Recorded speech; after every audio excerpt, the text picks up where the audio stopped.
जो मजाक उड़ाएगा, हमारी जो निंदा करेगा, हमें जो गाली देगा, वो हमारे पाप नष्ट करता है। मतलब इस बात को लोग समझ नहीं पा रहे हैं।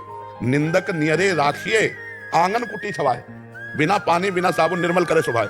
हमें जो हमारे पाप शरीर का भोगना होता, मान लो हमारा पाप है कि हमारे हाथ पैर टूटेंगे, अब वो हमको भरपूर गाली देकर नष्ट कर रहा है, तो हम पर कृपा कर रहा है कि नहीं कर रहा है? हमें चोट नहीं पहुंचेगी, अपनी जबान से हमारे पाप को साफ कर रहा है। तो साधो निंदक मित्र हमारा, जो हमारी अवहेलना करे, जो हमारा उपहास करे, जो हमारा तिरस्कार करे, जो हमारा अपमान करे, वो हमारे पाप को नष्ट करता है। यदि हम सह जाएं तो, अगर वो नहीं सहेंगे तो प्रारब्ध आएगा, वो चोट पहुंचाएगा। मान लो आप मार्ग में जा रहे हैं, एक्सीडेंट हुआ, ऐसा चोट लग गई, और वो बेचारा गाली देकर हमारा सारा पाप नष्ट कर रहा है, तो हमें तो प्रणाम करना चाहिए कि भैया बिना शरीर दंड के हमें बचा रहे हो, तो जय हो तुम्हारी। अब इस रहस्य को कोई जानता नहीं। अगर वास्तविक ज्ञान है, वास्तविक बुद्धि है, विवेक नहीं। विवेक हो तो आप सच्ची समझो, जो हमें शारीरिक दंड मिलने हैं, वो हमारी निंदा करके, हमारा उपहास करके, हमारा अपमान करके, हमारा तिरस्कार करके वो उसे नष्ट करता है।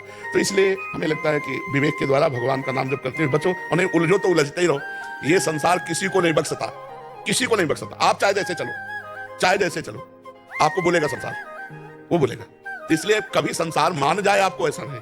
चार अगर आपको सही कहेंगे तो चार गलत कहने वाले मिलेंगे, हमको उनको भी प्रणाम करना है, अपने सीधे मार्ग में चलते रहना। तो इग्नोर करना तो सीखना ही पड़ेगा। अगर नहीं सीखोगे तो जलते रहोगे, अंदर हृदय आपका जलता रहेगा, उसको क्यों जलाओ।